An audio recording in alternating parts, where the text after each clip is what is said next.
Hi friends, welcome to Praveen sir classes. మొదటిసారి మన YouTube ఛానల్ని చూస్తున్న ప్రతి ఒక్క అభ్యర్థి ఇప్పుడే మన ఛానల్ని సబ్స్క్రైబ్ చేయండి. ఈ వీడియో కనుక నచ్చినట్లయితే లైక్ చేయండి. మీ ఫ్రెండ్స్ అందరికీ పోటీ పరీక్షలకు ప్రిపేర్ అవుతున్న ప్రతి ఒక్క ఆస్పిరెంట్కి ఈ వీడియో లింక్ని షేర్ చేయండి. ఇక ఈరోజు ఆగస్టు 9, 2025 వార్తలు నిలిచిన జాతీయ, అంతర్జాతీయ, రాష్ట్రీయ అంశాల గురించి, వార్తలు నిలిచిన వ్యక్తులు, అవార్డులు, పుస్తకాలు, మరి క్రీడా సంబంధిత సమాచారం, ఒక్కొక్క అంశాన్ని వివరంగా తెలుసుకుందాం. అంతకంటే ముందుగా నిన్నటి డైలీ కరెంట్ అఫైర్స్ వీడియోలో అడిగిన ప్రశ్నకి వివరణతో కూడిన సమాధానాన్ని చూద్దాము. సో ఇక్కడ క్వశ్చన్ వచ్చేసి ఇటీవల వార్తలు నిలిచిన ఐఐటి రిలేటెడ్ టాపిక్ పైన ఇవ్వడం జరిగింది. ఆల్రెడీ లాస్ట్ వీక్లో ఈ టాపిక్ని ఇన్ డీటెయిల్గా డిస్కస్ చేసాం మన డైలీ కరెంట్ అఫైర్స్ వీడియోలో. సో ప్రశ్నని మరొకసారి చూడండి. ఇటీవల ఏ పరిశోధకులు డిస్ట్రిక్ట్ ఫ్లడ్ సివియారిటీ ఇండెక్స్ డిఎఫ్ఎస్ఐని రూపొందించడం జరిగింది? మరి ఈ డిఎఫ్ఎస్ఐ యొక్క ముఖ్య ఉద్దేశం ఏంటి, పర్పస్ ఏంటి?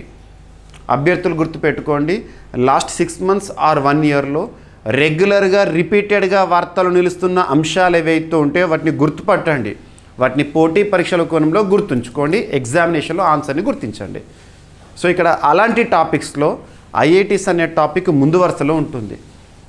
మనం ముఖ్యంగా కరోనా విపత్కర పరిస్థితుల కాలం నుండి 2020 year నుండి ఐఐటీస్ని తరచూ వార్తలు చూస్తున్నాం. దానికి కారణం ఏంటంటే వారు సాధిస్తున్న ఇన్నోవేషన్స్, వస్తున్న ఫలితాలు, పరిశోధనలు. భారతదేశానికే పరిమితమైన ఐఐటీలు ప్రస్తుతం విశ్వవ్యాప్తం అవుతున్నాయంటే వాటి ఘనత ఏంటో మనం ప్రత్యేకంగా చెప్పనవసరం లేదు.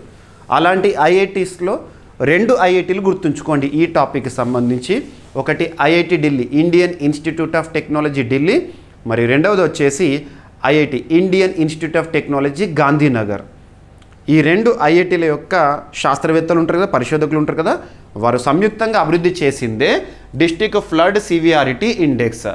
దేశంలో వరద తీవ్రతను జిల్లా స్థాయిలో సమగ్రంగా అంచనా వేసేందుకు ఉద్దేశించబడింది ఈ డిస్ట్రిక్ట్ ఫ్లడ్ సివియారిటీ ఇండెక్స్.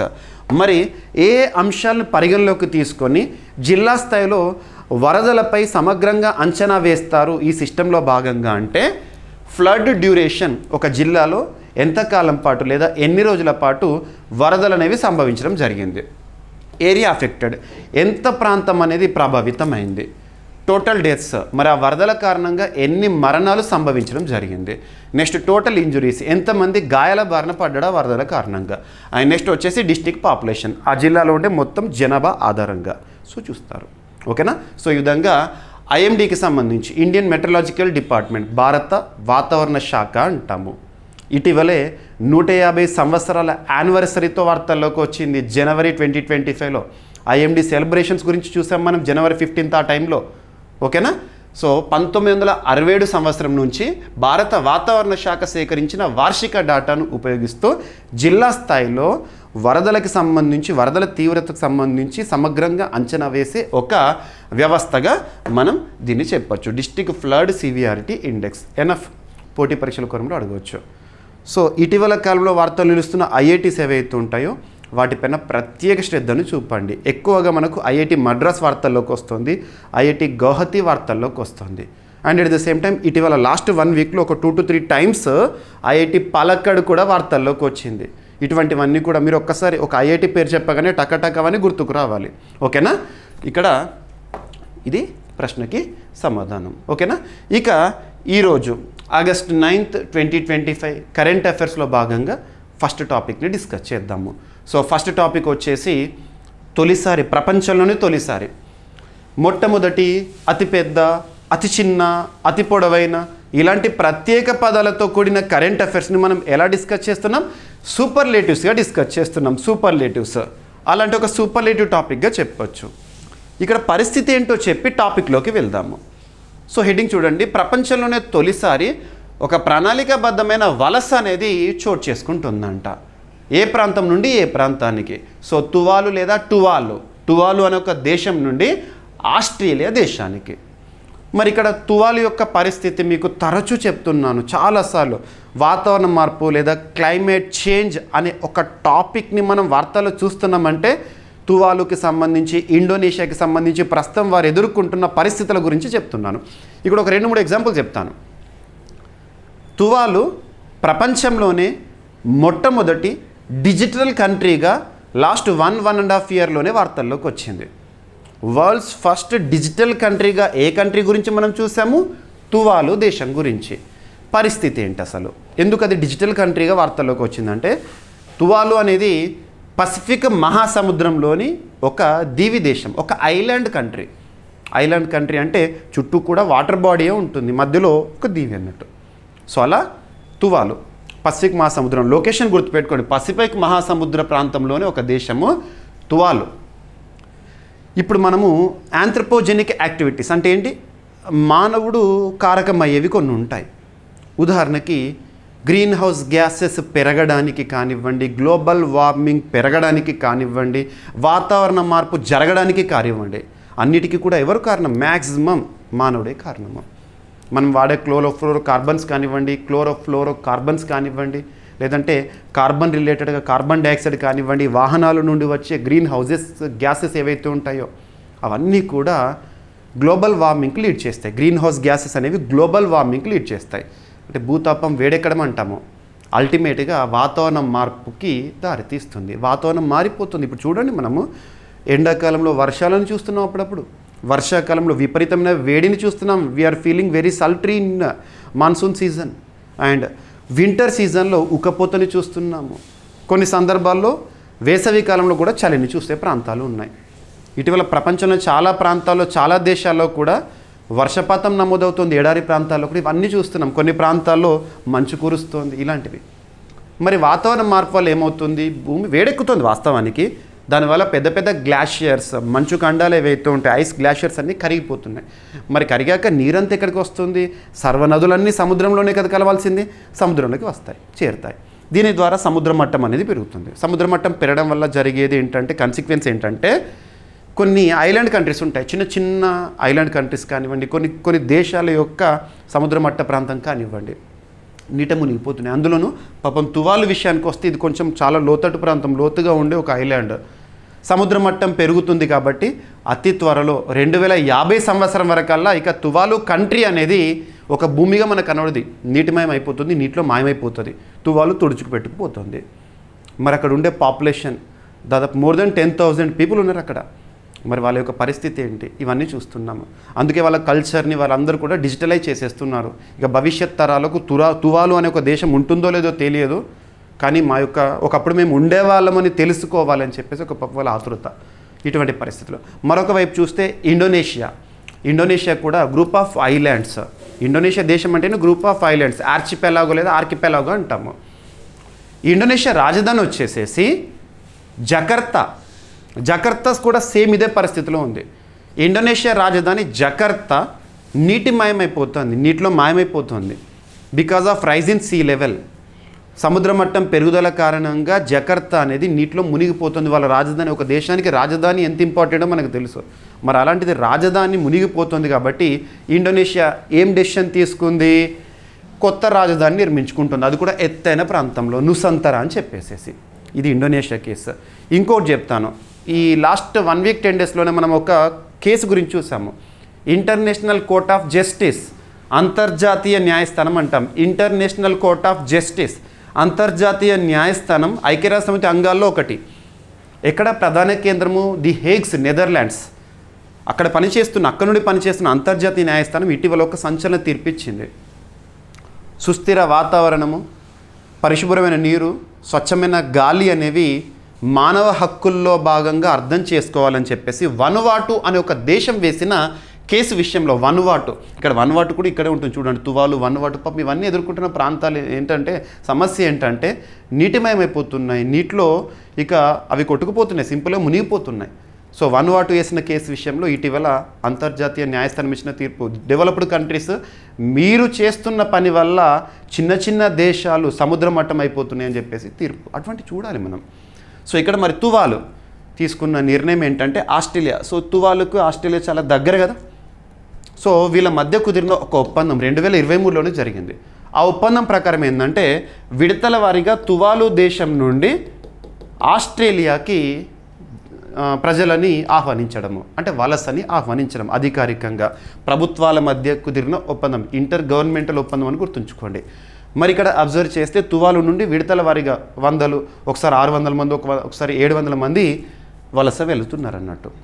సింపుల్గా చెప్పాలంటే శరణార్థులు అన్న కూడా తప్పలేదు, ఎందుకంటే శరణు కోరి వెళ్తున్నారు ఇక వాళ్ళు. ఓకేనా, అది ఇక్కడ వార్తలకు వచ్చింది. ప్రపంచంలోనే తొలి ప్రణాళికాబద్ధ వలస తువాలు నుండి ఆస్ట్రేలియాకు. ప్రపంచంలోనే ఇటువంటి వలస 2 దేశాల ప్రభుత్వాల మధ్య ఓకే మీ దేశ ప్రజలు మా దగ్గరికి రండి అని అంతకుముందు ఎప్పుడు జరగలేదు, ఇప్పుడు ఆహ్వానిస్తుంది. ఎందుకంటే అతి త్వరలో తువాలు అనే కంట్రీ ఉండదు కాబట్టి.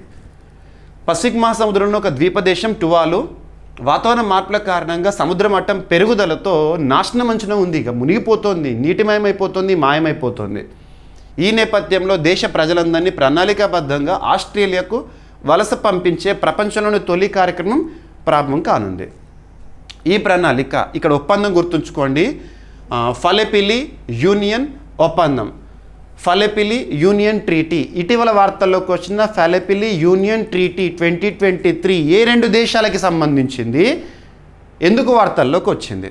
ఓకేనా, మరి ఇక్కడ అబ్జర్వ్ చేస్తే ఆస్ట్రేలియా ప్రతి సంవత్సరం 280 మంది తువాలు వాసులకు శాశ్వత పౌరసత్వం మంజూరు చేస్తాడు. ఇక రండి, సరే మీరు మా దేశంకి వచ్చి బతకండి, ఇక ఆస్ట్రేలియా పౌరసత్వంతో బతకండి అని చెప్పేసి వందలలో ఆహ్వానిస్తున్నారు. వలస వచ్చిన వారికి ఆరోగ్యం, విద్య, గృహ వసతి, ఉపాధి వంటి సదుపాయాలు కల్పిస్తారు. ఎందుకంటే పౌరసత్వం ఇస్తారు కాబట్టి ఆ దేశ పౌరులకు దక్కే అన్ని అవసరాలు కూడా ఇవ్వాల్సిందే. బ్యాలెట్ పద్ధతిలో వలసదారుల ఎంపిక జరుగుతుంది. ఇప్పుడు ఎగ్జాంపుల్ తువాలులో అరౌండ్ ఒక 11,000 పీపుల్ ఉన్నారు, ప్రజలు ఉన్నారు. 200 ఒకసారి, 300 మంది ఒకసారి వస్తూ ఉంటారు. మరి వాళ్ళను ముందు మేము పోతామని అడుగుతాను, ఎందుకంటే బ్రతుకు మీద కోరిక ప్రతి ఒక్కరికి ఉంటుంది. మరి ఇలాంటి పరిస్థితుల్లో ముందుగా ఎవరిని ఎంపిక చేసి తీసుకెళ్ళాలి, వలసకు ఆహ్వానించాలి అంటే అక్కడ బ్యాలెట్ పద్ధతిలో ఒక పోలింగ్ అనేది కండక్ట్ చేస్తూ ఉంటారు. రైట్. సో మరి వలస ఎందుకు అవసరం అంటే సముద్ర మట్టం పెరుగుదల. నాసా అంచనా ప్రకారం, నాసా అమెరికాకు సంబంధించి అంతరిక్ష పరిశోధనలు చేసే సంస్థ, నాసా అంచనా ప్రకారం 2050 నాటికి తువాలు భూభాగం ఎక్కువ భాగం నీటిలో మునిగిపోవచ్చు. ఎక్కువ భాగం మొత్తం మునిగిపోతుంది. ఇటీవల చాలా సర్వేలు చెప్తున్నాయి. తువాలు సగటు ఎత్తు కేవలం 2 మీటర్లు మాత్రమే, మరి సముద్ర మట్టం ఏమో అంతకు మించిన పెరుగుతోంది. ఇటువంటి పరిస్థితుల్లో తువాలు రాజధాని వచ్చేసేసి ఫునాపుటి, గుర్తుంచుకోండి. జనాభా సుమారు 11,200 పాపులేషన్ మాత్రమే. తువాలు ప్రపంచంలో అత్యంత చిన్న మరియు తక్కువ ఎత్తు కలిగిన దేశాల్లో ఒకటి. తక్కువ ఎత్తు సముద్రంలోనే కనబడుతుంది. ఓకేనా. ఈ ఫెలిపిలి యూనియన్ ఒప్పందం వాతావరణ సంక్షోభ సమయంలో పరస్పర సహకారం, రక్షణ, వలస సదుపాయాల కోసం ఆస్ట్రేలియా తువాలు మధ్య కుదిరిన చారిత్రాత్మక ఒప్పందం సరిపోతుంది. ఓకేనా.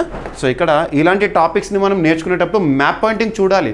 తువాలు నుండి ఆస్ట్రేలియాకు వలస వెళ్తారంటే అసలు తువాలు ఎక్కడుంది, ఆస్ట్రేలియా ఎక్కడుందో తెలియాలి కదా. కాబట్టి మ్యాప్ పాయింటింగ్ అనేది మీకు చూపిస్తున్నాను. వార్తలు నిలుస్తున్న అంతర్జాతీయ అంశాలు ఏదైనా ఒక దేశం గురించి కానీ, ఒక ప్రాంతం కానివ్వండి, విపత్తు సంబంధిత అంశంతో కానీ, వివాదాస్పదమైన వార్తలు నిలిచిన లేదా సముద్ర ప్రాంతం కానివ్వండి, సముద్రాన్ని అనుకున్న దేశాలకు కానివ్వండి, అంతర్జాతీయ సరిహద్దుల వివాదాలే కానివ్వండి, ఎటువంటి టాపిక్ని చూసినా కూడా మీకు మ్యాప్ పాయింటింగ్ అనేది చూపిస్తున్నాను. మీరు ప్రతిరోజు చూడండి. సో ఈ విధంగా మీకు డైలీ కరెంట్ అఫైర్స్ అందిస్తున్నాను. ప్రతిరోజు చూడండి. కరెంట్ అఫైర్స్లో 100% స్కోర్ చేస్తారు ఖచ్చితంగా. At the same time general స్టడీస్లో మ్యాక్సిమం స్కోర్ చేయగలుగుతారు. ఇది ఓకేనా. ఇక సెకండ్ ఆస్ట్రేలియా గురించి చూసాం కాబట్టి ఆస్ట్రేలియాకి సంబంధించి మనం ఒక సూపర్లేటివ్ రెగ్యులర్గా వార్తలు చూస్తూ ఉంటాము. జాగ్రఫీ బుక్లో ఈ సూపర్లేటివ్ గురించి మనం చదువుతూనే ఉన్నాము. ది గ్రేట్ బ్యారియర్ రీఫ్ అని చెప్పేసి, రీఫ్ అంటే పగడపు దిబ్బలో ఉంటాం కదా మనం. So the great barrier reef ప్రపంచంలోనే అత్యంత పొడవైన, అత్యంత పెద్దదైన పగడపు దిబ్బలు ఎక్కడంటే ఆస్ట్రేలియాలో ఉంది. సో ఆస్ట్రేలియాకి నార్త్ ఈస్టర్న్ సైడ్లో ఉంటాయి. ది గ్రేట్ బ్యారియర్ రీఫ్ అనేది సంక్షోభ పరిస్థితులను ఎదుర్కొంటుంది. ఒక భౌగోళిక ప్రాంతం లేదా ఒక సముద్ర ప్రాంతం సంక్షోభ పరిస్థితులు అంటే దానికి కారణం ఏంటన్నట్టు వాతావరణ మార్పులు. సో పర్యావరణ సమస్యను ఎదుర్కొంటూ వార్తల్లోకి వచ్చింది. ఇది జస్ట్ ఒక టాపిక్గా చూడండి. అతిపెద్ద కోరల్ బ్లీచింగ్ అనేది నమ్మదు. కోరల్ బ్లీచింగ్ అంటే కామన్గా మీరు ఎప్పుడైనా మన అండమాన్ ప్రాంతానికి కానివ్వండి, లేదా లక్షద్వీపులు కానివ్వండి, లేదా కోస్ట్ ఏరియా ఏదైనా సరే, నేను పెద్ద పెద్ద కోరల్ రీఫ్స్ గురించి చెప్పట్లేదు. మీరు సముద్ర ప్రాంతము, కోస్టల్ లైన్ వద్ద ఉన్న ప్రాంతాలకు వెళ్తే అక్కడ కోరల్స్ కనబడుతూ ఉంటాయి. కోరల్స్ అనేవి సజీవంగా ఉంటాయి, కొన్ని ఏమో నిర్జీవంగా ఉంటాయి. సో సజీవంగా, నిర్జీవంగా అంటే వాటి కలర్ని కానివ్వండి, వాటి పైన ఆధారపడే జీవుల పైన కానివ్వండి మనము గుర్తుపట్టవచ్చు. సో బ్లీచింగ్ అంటే ఏంటంటే ఇక కోరల్స్ యొక్క ప్రాణం పోతుంది అన్నట్టు. ఓకేనా. సో గ్రేట్ బ్యారియర్ రీఫ్ గత 40 ఏళ్లలోనే అతిపెద్ద వార్షిక కోరల్ కవర్ తగ్గుదలని అనుభవించిందంట. ప్రధాన కారణాలు తీవ్ర కోరల్ బ్లీచింగ్, తుఫాన్లు, crown of thorns, star fish దాడులు ఇటువంటివి. అండ్ ఈ ప్రభావం వలన సముద్ర జీవ వైవిధ్యం మరియు పర్యావరణ సమతుల్యం తీవ్రంగా దెబ్బతింది. కోరల్స్ అనేవి ఎంత అద్భుతంగా సజీవంగా ఉంటే అక్కడ ఉండే మెరైన్ ఎన్వైర్న్మెంట్ కూడా అంత బాగుంటుంది, సముద్ర ప్రాంతం కూడా అంత బాగుందని గుర్తుపట్టవచ్చు. ఒకవేళ కోరల్స్ అనేవి చచ్చిపోయినాయి అనుకోండి, రాళ్ళలాగా ఉంటాయి. మీరు చూడండి, రాళ్ళలాగా కనబడుతుంది. కోరల్స్లోని సహజీవి ఆల్గీ తొలగిపోవడం వల్ల జరిగే ఒత్తిడి ప్రతిస్పందన. అండ్ ఆల్గీ లేకపోవడంతో కోరల్స్ ప్రధాన ఆహార వనరును రంగును కోల్పోయి నీరసంగా లేదా తెల్లగా మారుతాయి. ప్రాణం కోల్పోయిన కోరల్ ఏరియా ఎట్లుంటుందంటే తెల్లగా కనబడతాయి, పేల్ కలర్లో కనబడతాయి. రైట్, సరిపోతుంది. ఇక great barrier reef extra information, మీకు ప్రతి టాపిక్కి సంబంధించి ఎక్స్ట్రా ఇన్ఫర్మేషన్ ఇస్తున్నాను, అది చూడండి. గ్రేట్ బ్యారియర్ రీఫ్ అంటే ఆస్ట్రేలియా తూర్పు తీరంలో క్వీన్స్లాండ్ సమీపంలో ఉన్న ప్రపంచంలో అతిపెద్ద కోరల్ రీఫ్ సిస్టమ్. పొడవు దాదాపు 2300 కిలోమీటర్ల పొడవు కోరల్స్, విస్తీర్ణం 3,44,400 చదరపు కిలోమీటర్లు. ఓకేనా? సో యునెస్కో వరల్డ్ హెరిటేజ్ సైట్గా 1981లోనే గుర్తింపు పొందింది. యునెస్కో వరల్డ్ హెరిటేజ్ సైట్స్ అంతర్జాతీయ స్థాయిలో వార్తల్లోకి వస్తున్నాయంటే వాటిపైన ప్రత్యేక శ్రద్ధను చూపండి. ఓకేనా? సరిపోతుంది. ఇక WTO వరల్డ్ ట్రేడ్ ఆర్గనైజేషన్ వార్తల్లోకి వచ్చింది. ఏదైనా ఒక అంతర్జాతీయ సంస్థ గురించి మనం చూస్తున్నప్పుడు ఆ సంస్థ ఏ సంవత్సరంలో ఏర్పాటైంది, ఆ సంస్థ యొక్క ప్రధాన కేంద్రం ఎక్కడ, ఆ సంస్థ ఈరోజు ఎందుకు వార్తల్లోకి వచ్చింది, ఆ సంస్థ యొక్క బేసిక్ పర్పస్, అసలు ఉద్దేశం ఏంటి, ఇవి చూడాలి మనం. WTO world trade organisation. వాస్తవానికి WTO అనే ఒక 3 లెటర్స్ చూస్తే మీకు దానికి సంబంధించి చాలా సంస్థలు వినబడతా ఉంటాయి. వరల్డ్ ట్రేడ్ ఆర్గనైజేషన్ ఇప్పుడు నేను చెప్పేది.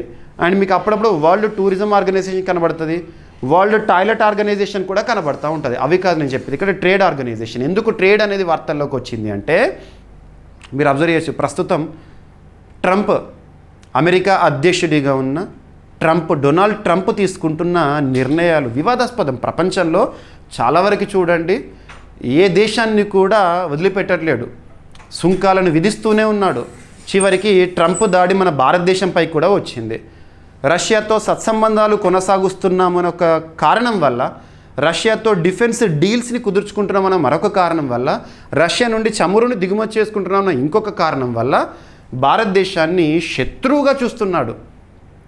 అమెరికా సైకాలజీ ఎలా ఉంటుందంటే, అమెరికాకి పడని ఏ దేశంతోనైనా కూడా, ప్రపంచంలోని ఏ దేశం సత్సంబంధాలు కొనసాగించినా కూడా టాలరేట్ చేయదు. గతంలో ఇరాన్ విషయంలో కూడా భారత్ని హెచ్చరించిన చరిత్ర ఉంది అమెరికాకి. ఇటువంటివి ఓకేనా. సో ఇక్కడ రీసెంట్గా భారత్ పైన 50% సుంకాలను విధిస్తామని ఇటువంటివి చూస్తున్నాం.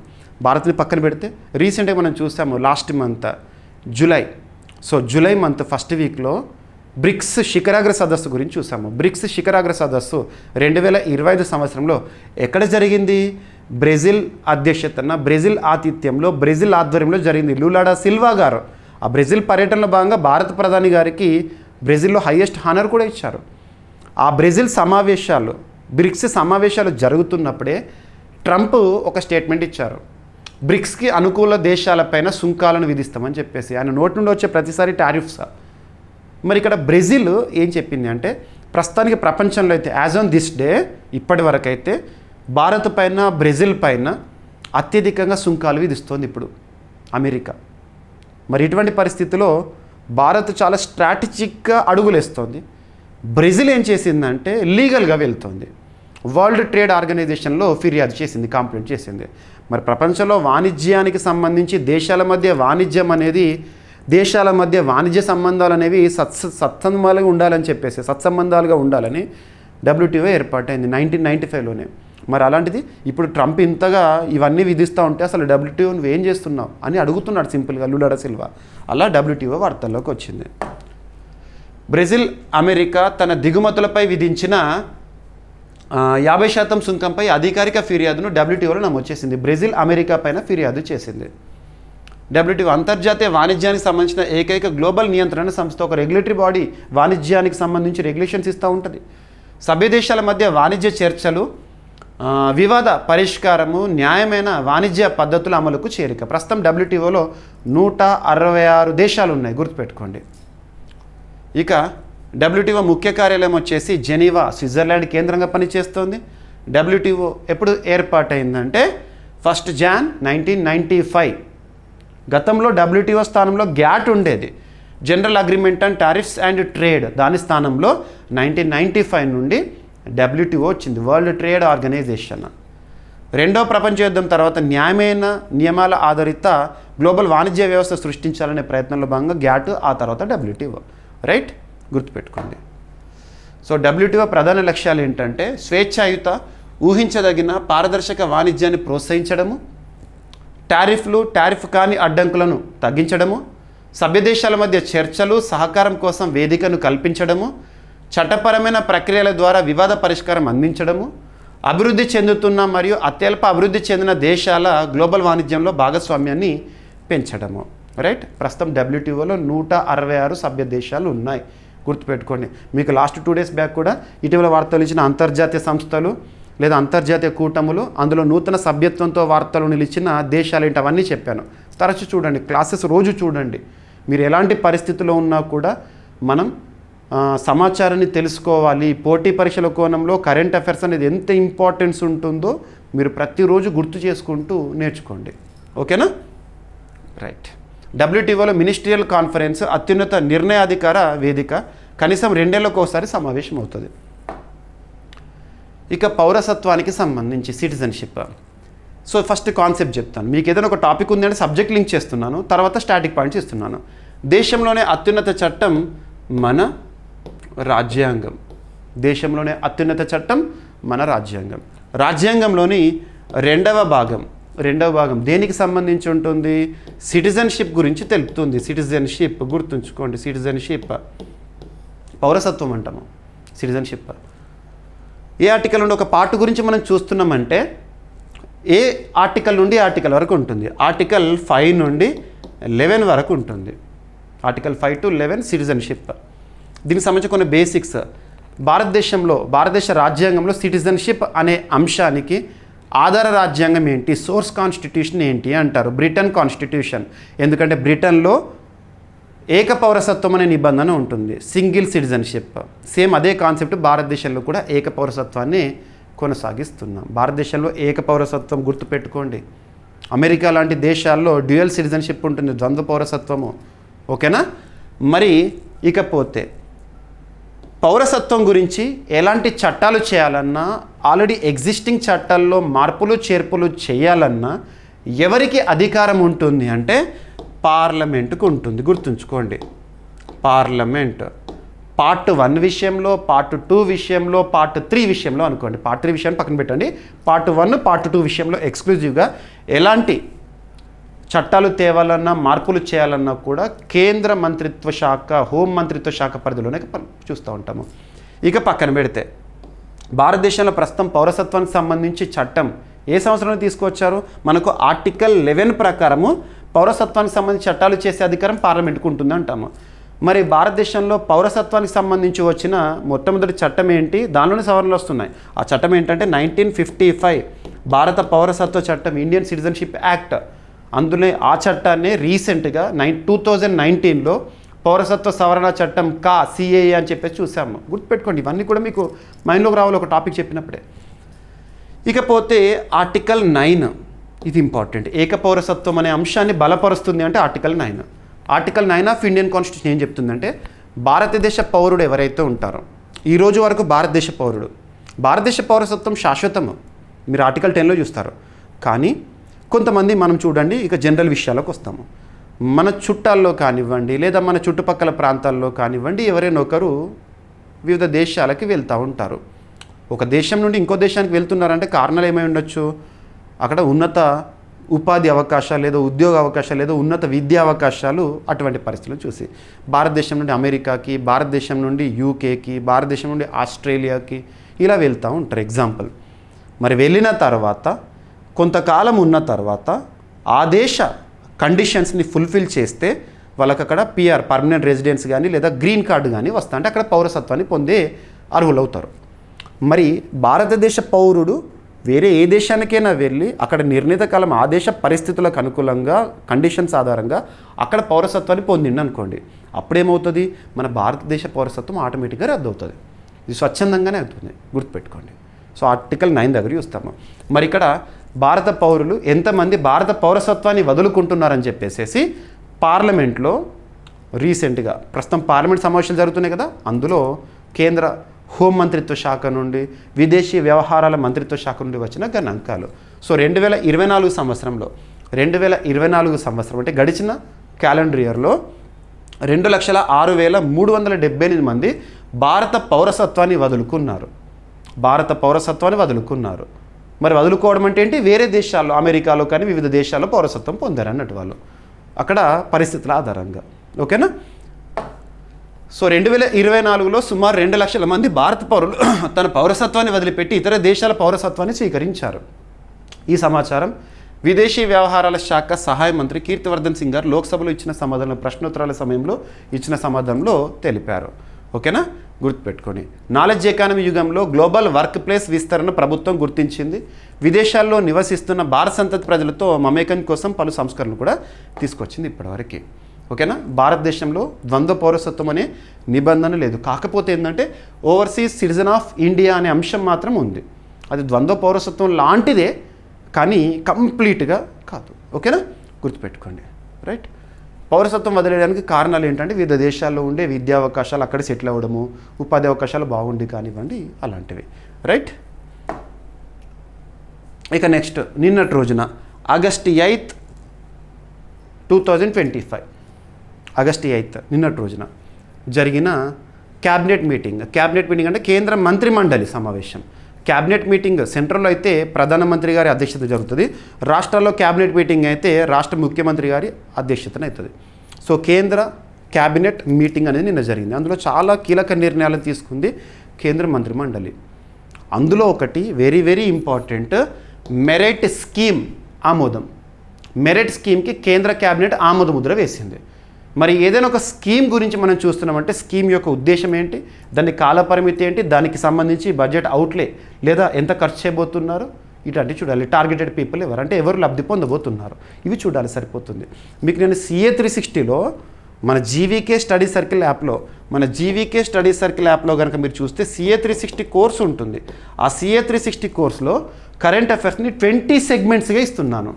ఉదాహరణకి polity current affairs, economy current affairs, geography current affairs, environment, SNT అలా సెగ్మెంట్స్గా మీకు ఇస్తున్నాను. అందులో స్కీమ్స్ అని చెప్పేసి ఒక ఫోల్డర్ ఉంటుంది.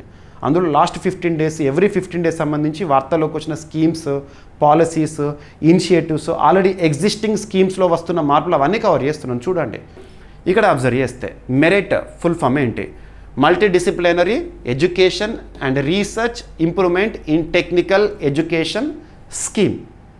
ఓకేనా. సో మెరిట్ కేంద్ర క్యాబినెట్ అప్రూవ్ చేయడం జరిగింది నిన్నటి రోజున. సో దీనికి సంబంధించి ఎంత అవుట్లే అంటే 4,200 crore రూపీస్. సో ఇక్కడ ఉద్దేశం చూద్దాం. ప్రధానమంత్రి నరేంద్ర మోదీ గారి అధ్యక్షతన జరిగిన కేంద్ర మంత్రివర్గ సమావేశంలో multidisciplinary education and research improvement in technical education merit, ఎగ్జామ్లో అడిగేది ఏంటంటే మెరిట్ అనే ఒక పథకం ఇటీవల వార్తల్లోకి వచ్చింది, దాన్ని విస్తరించండి, ఫుల్ ఫామ్ ఏంటి అంటారు. సో మల్టీడిసిప్లినరీ ఎడ్యుకేషన్ అంటే విద్యకి సంబంధించింది, అండ్ రీసెర్చ్ ఇంప్రూవ్మెంట్ పరిశోధనలు ప్రోత్సహించడం కోసము, టెక్నికల్ ఎడ్యుకేషన్కి సంబంధించి గుర్తుంచుకోండి. ఓకేనా.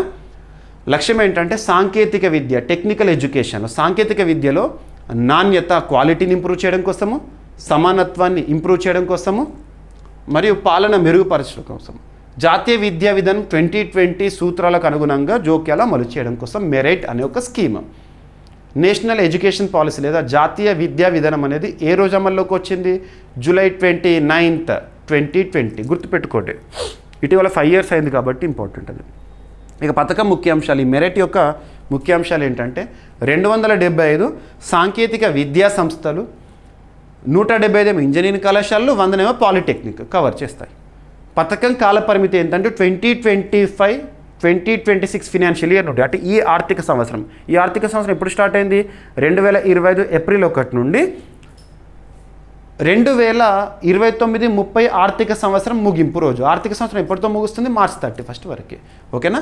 సో 2030 మార్చ్ 31 వరకు 2025 ఏప్రిల్ 1 నుండి ఈ స్కీమ్ అనేది ఉద్దేశించబడింది. ఇందుకోసం బడ్జెట్ అవుట్లో ఎంత అంటే 4,200 crore రూపీస్. ఇందులో ప్రపంచ బ్యాంకు నుండి 2,100 కోట్ల రుణం రూపంలో పొందుతాం, బాహ్య రుణం, ఎక్స్టర్నల్ డెట్. ప్రపంచ బ్యాంక్ ఎంత సాయం అంటారు, సగం, ఆల్మోస్ట్ 2,100 crore రూపీస్. ఓకేనా. వరల్డ్ బ్యాంక్ హెడ్ క్వార్టర్ ఇక్కడ వాషింగ్టన్ DC. వరల్డ్ బ్యాంకుకు ప్రస్తుతం చీఫ్గా లేదా డైరెక్టర్ జనరల్గా ఎవరు విధులు నిర్వర్తిస్తున్నారు, అజయ్ బంగా గారు, భారతీయ మూలాలు ఉన్న వ్యక్తి, వరల్డ్ బ్యాంక్ చరిత్రలో 14th చీఫ్. ఓకేనా. ఇది కంప్లీట్గా సెంట్రల్ సెక్టార్ స్కీమ్గా అమలవుతుంది. సో భారతదేశంలో 275 ప్రభుత్వ అనుబంధ సాంకేతిక విద్యా సంస్థలు, ఎంపిక చేసిన NITలు, రాష్ట్ర ఇంజనీరింగ్ కళాశాలలు, పాలిటెక్నిక్స్, అఫిలియేటింగ్ టెక్నికల్ యూనివర్సిటీస్ అన్నీ కూడా ఇందులో ఉంటాయి. సాంకేతిక విద్య నిర్వహించే రాష్ట్ర కేంద్రపాలిత ప్రాంతాల విభాగాలు కూడా మద్దతు పొందుతాయి. ఓకేనా. సో సుమారు 7.5 లక్షల మంది విద్యార్థులు ఈ పథకం ద్వారా లబ్ధి పొందుతున్నారు. సో బెనిఫిషరీస్ ఇంతమంది అంట. రైట్, గుర్తుపెట్టుకోండి, సరిపోతుంది. ప్రపంచ బ్యాంక్ 1944లో ఏర్పాటైంది. ఇక AICT, all India council for technical education, భారతదేశంలో సాంకేతిక విద్యా సంస్థలకు పర్మిషన్స్ ఇచ్చే సంస్థ. ఇక కేంద్ర రంగ పథకం అంటే ఏంది, సెంట్రల్ సెక్టర్ స్కీమ్ అంటే ఏంటంటే 100% కేంద్ర ప్రభుత్వమే భరిస్తుంది ఖర్చు. Next ICMR, Indian council of medical research ఆధ్వర్యంలో ఒక ఇనిషియేటివ్, షైన్ అనే ఒక ఇనిషియేటివ్ వార్తల్లోకి వచ్చింది. ICMR షైన్ అని గుర్తుపెట్టుకోండి. ఇక్కడ షైన్ అంటే ఫుల్ ఫామ్ ఏంటి, science and health innovation. Science and health innovation for next generation explorers, గుర్తుంచుకోండి. ఓకేనా. ఇది కూడా సైన్స్ అండ్ టెక్నాలజీకి సంబంధించిన టాపిక్గా అర్థం చేసుకోవచ్చు. ICMR, Indian council of medical research. ఈ ఇనిషియేటివ్ ఎప్పుడు ప్రారంభమైందంటే August 8, 2025, నిన్నటి రోజున ప్రారంభమైంది. ఓకేనా. So AIIMS to ignite scientific curiosity and foster innovation. ముఖ్యంగా హై స్కూల్ స్టూడెంట్స్ ఉంటారు కదా, వారికి శాస్త్ర సాంకేతిక విధానం పట్ల ఆసక్తిని కల్పించడం, ఆ ఆసక్తిని ప్రోత్సహించడం కోసము. ఓకేనా. Right. So inspired by prime ministers one day as a scientist కాల్లో భాగంగా. సో భారత వైద్య పరిశోధన మండలి ఎగ్జామినేషన్లు ఏమంటారంటే, ఇటీవల వార్తల్లోకి వచ్చిన షైన్ అనే ఇనిషియేటివ్ ఎవరికి సంబంధించింది అంటే ICMR, షైన్ ఫుల్ ఫామ్. ఓకేనా. దేశవ్యాప్తంగా 9 నుండి 12వ తరగతి వరకు చదువుతున్న పాఠశాల విద్యార్థులు మరియు ఇంటర్మీడియట్ స్టూడెంట్స్ ఎవరైతే ఉంటారో వారు బెనిఫిషరీస్, లక్షిత అంశము. సో శాస్త్రీయ జిజ్ఞాసను పెంపొందించడం అంటే సైంటిఫిక్ టెంపర్ని ప్రోత్సహించడము, బయోమెడికల్ రీసెర్చ్లో కెరీర్లకు ప్రోత్సాహం ఇవ్వడం అనేది దీని యొక్క లక్ష్యము. ఈ కార్యక్రమం వన్ డే సైంటిస్ట్ అనే ప్రధానమంత్రి వర్యుల పిలుపుతో అనుసంధానమై ఉంటుంది. భారత వైద్య పరిశోధన పితామహుడు ప్రొఫెసర్ వి రామలింగస్వామి గౌరవార్థం ఈ కార్యక్రమం నిర్వహించబడింది, గుర్తుంచుకోండి. రైట్. సో దేశంలోని అన్ని ICMR సంస్థలు ఒకేసారి ఈ కార్యక్రమాన్ని నిర్వహించడం ఇదే మొదటిసారి, August 8, 2025 రోజున. ఇంటరాక్టివ్ కార్యక్రమాల ద్వారా దేశవ్యాప్తంగా వేలాది మంది విద్యార్థులకు సైన్స్, హెల్త్, బయోమెడికల్ రీసెర్చ్లో నేరుగా పాల్గొనేటట్లు చేస్తుందంట. ఇక ICMR విషయానికి వస్తే, మీరు ICMR గురించి ఎప్పుడు చూస్తారంటే మనం వ్యాక్సిన్స్ గురించి కానీ అటువంటివి చూసినప్పుడు ICMR వార్తల్లోకి వస్తాయి ఎక్కువగా. ICMR 1911లో ప్రారంభించబడింది. గతంలో ఇండియన్ రీసెర్చ్ ఫండ్ అసోసియేషన్ అని చెప్పేవారు. ICMR హెడ్ క్వార్టర్ వచ్చేసి న్యూఢిల్లీ. ICMR ప్రపంచంలోని అతిపెద్ద వైద్య పరిశోధన సంస్థల్లో ఒకటిగా అర్థం చేసుకోవచ్చు. ఇక నెక్స్ట్, ఇటీవల పాపం విద్యార్థులు మానసిక ఒత్తిడికి గురై ఒక అంతిమ నిర్ణయాన్ని తీసుకుంటున్నారు, పాపం సూసైడ్ని ఎంచుకుంటున్నారు. ఈ టాపిక్ గురించి మీకు చాలాసార్లు చెప్పాను. ముఖ్యంగా IITsలో విద్యార్థుల సూసైడ్స్ అని, ఉన్నత విద్యా సంస్థల్లో విద్యార్థుల సూసైడ్, స్టూడెంట్స్ సూసైడ్ అని చెప్పేసి ఇలాంటివి చూస్తున్నాం మనం. దానికి సంబంధించి చాలా అంశాలు డిస్కస్ చేసాం. ఉదాహరణ తీసుకుంటే IIT Kharagpur, Indian institute of technology Kharagpur వారు విద్యార్థుల్లో మానసిక ఒత్తిడిని తగ్గించి ఆత్మహత్యలను నివారించేందుకు ఒక ఇనిషియేటివ్తో వార్తల్లోకి వచ్చింది, క్యాంపస్ మదర్స్ అని చెప్పేసి. చాలా ప్రత్యేకంగా మనం డిస్కస్ చేస్తాం. మీకు మన యూట్యూబ్ ఛానల్లో షార్ట్ కూడా ఇచ్చాను, చూడండి. చాలాసార్లు దీన్ని రివిజన్ చేస్తున్నాను, మీకు క్వశ్చన్ కూడా ఇచ్చాను ఒకరోజు. నెక్స్ట్, గత మార్చ్ 2025లో, ఈ మార్చ్ 2025లో సుప్రీంకోర్టు ఒక నేషనల్ టాస్క్ ఫోర్స్ని వేసింది. ఇలా విద్యార్థుల్లో మానసిక ఒత్తిడి పెరుగుతుంది, దానిపైన అధ్యయనం చేయండి. And at the same time విద్యార్థుల్లో కనబడుతున్న సూసైడ్స్, వాటిపైన ప్రత్యేకంగా అధ్యయనం చేయండి, వాటిని నివారించండి అని చెప్పేసేసి ఎవరి ఆధ్వర్యంలో? జస్టిస్ ఎస్ రవీంద్ర భట్ గారి ఆధ్వర్యంలో. ఇవన్నీ మనం డిస్కస్ చేస్తాము. సో ఇక్కడ ఒక వెబ్సైట్ అనేది ప్రారంభం. విద్యార్థుల మానసిక ఆరోగ్యం ఆత్మహత్య నివారణ జాతీయ టాస్క్ ఫోర్స్ వెబ్సైట్ ప్రారంభం అని చెప్పేసి. జాతీయ task force on student mental health and suicide prevention in higher education institutions తన ప్రత్యేక వెబ్సైట్ని అధికారికంగా ప్రారంభించింది. గుర్తుంచుకోండి, లక్ష్యం వచ్చేసి విద్యార్థుల సంక్షేమం మెరుగుపరచడము, ఉన్నత విద్యా సంస్థల్లో ఆత్మహత్యలను నివారించడానికి సమగ్ర సిఫార్సులను రూపొందించడము ఈ వెబ్సైట్ యొక్క ఉద్దేశము. Task force chairman justice S Ravindra Bhat గారు, తన పేరు మీకు చాలాసార్లు చెప్పాను. రవీంద్ర భట్ గారి ఆధ్వర్యంలో ఒక జాతీయ టాస్క్ ఫోర్స్ వేయబడింది, సుప్రీంకోర్టు వేసింది అని చెప్పేసి. అదే ఇక్కడ అందుకే ఫాస్ట్ చెప్తున్నాను. ఈ టాస్క్ ఫోర్స్ను భారత సుప్రీంకోర్టు నియమించింది. ప్రత్యేకతలు ఏంటంటే ఇది గత కమిటీలు టాస్క్ ఫోర్సుల్లో ఒక నిర్దిష్ట విద్యా సంస్థ లేదా వర్గానికి మాత్రమే పరిమితం కాదు. దేశవ్యాప్తంగా దేశంలోని అన్ని రకాల ఉన్నత విద్యా సంస్థలు దీని పరిధిలోకి వస్తాయి, ఈ టాస్క్ ఫోర్స్ పరిధిలోకి వస్తాయి. వెబ్సైట్ ద్వారా స్టేక్ హోల్డర్ ఇన్పుట్స్, విద్యార్థులు, అధ్యాపకులు, నిర్వాహకులు, నిపుణుల అభిప్రాయాలు సేకరించి సిఫార్సులను రూపొందిస్తుంది. ఈ టాస్క్ ఫోర్స్ వెబ్సైట్లో ఉంటాయి. భారత సుప్రీంకోర్టు ఎప్పుడు ఏర్పాటైంది? న్యూఢిల్లీ కేంద్రం పనిచేస్తుంది. ఓకేనా, రైట్. ఇక నెక్స్ట్ రక్షణ రంగానికి సంబంధించి దాదాపు ప్రతిరోజు మీరు డైలీ కరెంట్ అఫైర్స్ చూస్తే అబ్జర్వ్ చేస్తారు. ప్రతిరోజు రక్షణ రంగానికి సంబంధించి 1 లేదా 2 టాపిక్స్ మనం వార్తల్లో చూస్తున్నాము. 1 లేదా 2 టాపిక్స్. అయితే ఆ టాపిక్స్లో ఏముండొచ్చు? విన్యాసాలే కావచ్చు, రక్షణ రంగ దిగుమతుల గురించే చూస్తున్నాము, లేదంటే రక్షణ రంగ నివేదికల గురించి చూస్తున్నాము, లేదంటే రక్షణ రంగ ఒప్పందాల గురించి చూస్తున్నాము, లేదంటే డిఫెన్స్ అక్విజిషన్ కౌన్సిల్ ఇటీవల వేటికి ఆమోద ముద్ర వేసిందో చూస్తున్నాము, లేదంటే ఇటీవల పూర్తి స్వదేశీ పరిజ్ఞానంతో తయారవుతున్న ఆయుధ సంపత్తి గురించి కానీ ఇవన్నీ చూస్తున్నాము. మరి ఇక్కడ అబ్జర్వ్ చేస్తే పూర్తి స్వదేశీ పరిజ్ఞానంతో తయారైన మీడియం మెషిన్ గన్ ఒకటి వార్తల్లోకి వచ్చింది. భారతదేశంలో మొట్టమొదటి అనే అంశంతో సూపర్లేటివ్ టాపిక్. హైదరాబాద్ బేస్డ్ అంటే హైదరాబాద్ కేంద్రంగా పనిచేస్తున్న లోకేష్ మెషిన్స్ అనే సంస్థ ప్రైవేట్ సంస్థ డెవలప్ చేసిన భారతదేశంలోని మొట్టమొదటి ఇండిజినస్ పూర్తి స్వదేశీ పరిజ్ఞానంతో తయారైన మీడియం మెషిన్ గన్ అనేది వార్తల్లోకి వచ్చింది. సరిపోతుంది. ఇలాంటి ఇన్నోవేషన్స్ రక్షణ రంగానికి సంబంధించి నూతన ఆయుధ సంపత్తి గురించి చూస్తున్నప్పుడు పూర్తి స్వదేశీ పరిజ్ఞానం ఇండిజినస్గా అయితే ఎవరు తయారు చేస్తారు, దాని పేరేంటి, దాని ప్రత్యేకత ఏంటి చూస్తే సరిపోతుంది. సో ఇక్కడ చూడండి, హైదరాబాద్ కేంద్రంగా పనిచేస్తున్న లోకేష్ మెషిన్స్ కంపెనీ పూణేలోని armament research and development establishment సహకారంతో, ఇది డిఆర్డిఓ పరిధిలో పనిచేస్తుంది. రక్షణ రంగానికి సంబంధించి భారతదేశంలో రక్షణ రంగానికి సంబంధించి పనిచేస్తున్న అత్యున్నత సంస్థ DRDO, defence research development organisation. 1958లో ఏర్పాటైంది. న్యూఢిల్లీ కేంద్రంగా పనిచేస్తుంది. డిఆర్డిఓకి ప్రస్తుతం చైర్పర్సన్గా సమీర్ వి కామత్ గారు విధులు నిర్వర్తిస్తున్నారు. ఇటీవల వార్తల్లో వ్యక్తిగతనని చూసాము. తన పదవీకాలం పొడిగింపు అనేది వార్తల్లోకి వచ్చింది. 2026 మే వరకు తనే డిఆర్డిఓ చీఫ్గా ఉంటారు. సో డిఆర్డిఓ పరిధిలో పనిచేస్తున్న ఒక సంస్థ డిఫెన్స్ రిలేటెడ్గా armament research and development establishment ARD అనే సంస్థ ఎక్కడ కేంద్రము పూణేలో ఉంది. వారి సహకారంతో హైదరాబాద్ చెందిన సంస్థ ఇండిజినస్గా తయారు చేసింది. మీడియం మెషిన్ గన్ని అభివృద్ధి చేసింది. దీని యొక్క ప్రత్యేకత నిమిషానికి 800 రౌండ్లు కాల్పులు సామర్థ్యం అంట. ఒక్కసారి ట్రిగ్గర్ నొక్కామంటే 1 మినిట్లో 800 బుల్లెట్స్ వస్తాయంటే అర్థం చేసుకోవచ్చు. దాదాపు 1800 మీటర్స్ పరిధిలోని టార్గెట్ని కూడా కొట్టవచ్చు. అంటే నియర్ టు 2 కిలోమీటర్స్ డిస్టెన్స్ వరకు టార్గెట్ చేయొచ్చు. భారత సైన్యానికి ఈ ఆయుధం సరఫరా కోసం కంపెనీకి 17.7 కోట్ల ఆర్డర్ అనేది లభించిందంట. గుర్తుంచుకోండి. ఓకేనా, సరిపోతుంది. ఇక బాల్య వివాహాలను అడుకట్ట వేయడానికి, బాలికా విద్యను ప్రోత్సహించడానికి ఇటీవల భారతదేశంలో ఏ ఇనిషియేటివ్స్ అయితే వార్తల్లోకి వచ్చినా వాటి గురించి చూడండి. జాతీయ స్థాయిలో అయితేనేమో కేంద్ర ప్రభుత్వానికి సంబంధించి చూడాలి.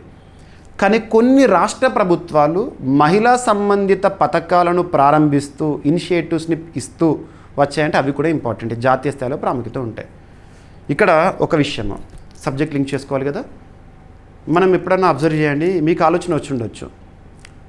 కేంద్ర ప్రభుత్వమైనా లేదా రాష్ట్రాల ప్రభుత్వాలైనా, ఒక్కొక్క రాష్ట్రంలో ఒక్కొక్క ప్రభుత్వమైనా వారు ప్రారంభించే పథకాలు మహిళల కోసమే ఉంటుంది. ఉదాహరణ తీసుకోండి, ఇటీవల కాలంలో మహిళలకు బస్సు సౌకర్యం, ఉచిత బస్సు సౌకర్యం తెలంగాణలో మహాలక్ష్మి స్కీమ్ అమలవుతోంది.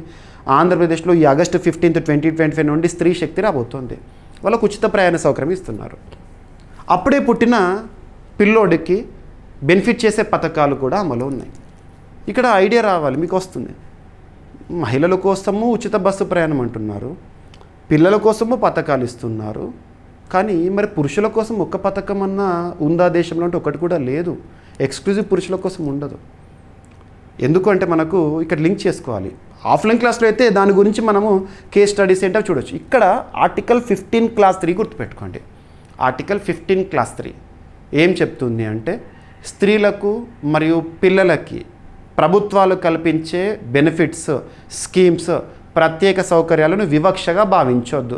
అందుకే మహిళలకు ఎందుకు బస్సు సౌకర్యం ఫ్రీగా ఉంది, మాకెందుకు బస్సు ఫ్రీగా ఇస్తలేరు, ఇది వివక్ష కదా అని చెప్పేసి ఎవరు కోర్టుకు పోతలేరు. అందుకే పోకూడదు. ఆర్టికల్ 15 క్లాస్ 3 లింక్ చేసుకోవాలి. ఇక్కడ మహిళలకు సంబంధించి ముఖ్యంగా బాల్య వివాహాలను అడ్డుకట్ట వేయడానికి, బాల్య వివాహాలకు అడ్డుకట్ట వేసే చట్టం ఏంటి భారతదేశంలో 2006లో వచ్చింది.